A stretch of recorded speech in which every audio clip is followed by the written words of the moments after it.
The prime crappie fishing season is reaching its end. This week's fish tip comes just in time to help you find those crappies. Ray Gildow of the Nisswa Guides League takes us out on North Long Lake. Today we're going to talk about crappie fishing. Probably one of the best eating fish that we have in Minnesota. I know a lot of people fish crappies, probably nationally, one of the top fish fished nationally because they're found throughout the whole United States, all the way down into the South. And a lot of people wonder, well, how do you find crappies? And I've got a couple techniques I've used, and they're certainly not the only techniques, or they may not be the best, but they've worked well for me over the years. And we're into June now. The major crappie spawn is over, and when crappies spawn, they actually make nests in shallow water. And on a clear day, you can take your boat with a trolling motor, you can go right in and watch them on those nests, and you can actually fish them in the nest. But when you don't see them in the nest and you're trying to figure out where to go, there's a couple techniques that I use.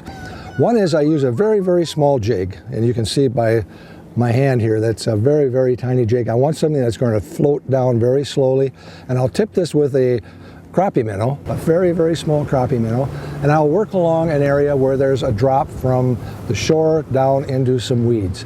And I just work along that area until I can find something that bites. Another technique that I use that's often very successful is I use little tiny crankbaits. And you can see I left them in the boxes because they're hard to see otherwise. These are very, very small. And what I do with these is I just work along the shorelines and off that little break, cast those along the edge. And with either one of these techniques, when you get a fish, when you get a crappie, then it's important to mark that spot and go back to it, because after the spawn, those crappies are usually schooled up a little bit and they're together. So then what I do is I go in with a very, very simple setup. I've got a little tiny jig and a little tiny piece of plastic that we call a pond jumper.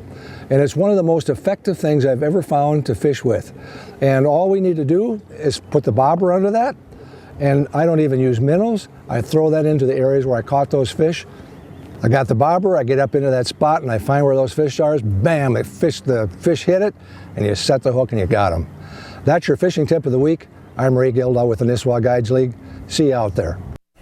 If you've enjoyed this segment of Lakeland News, please consider making a tax-deductible contribution to Lakeland Public Television.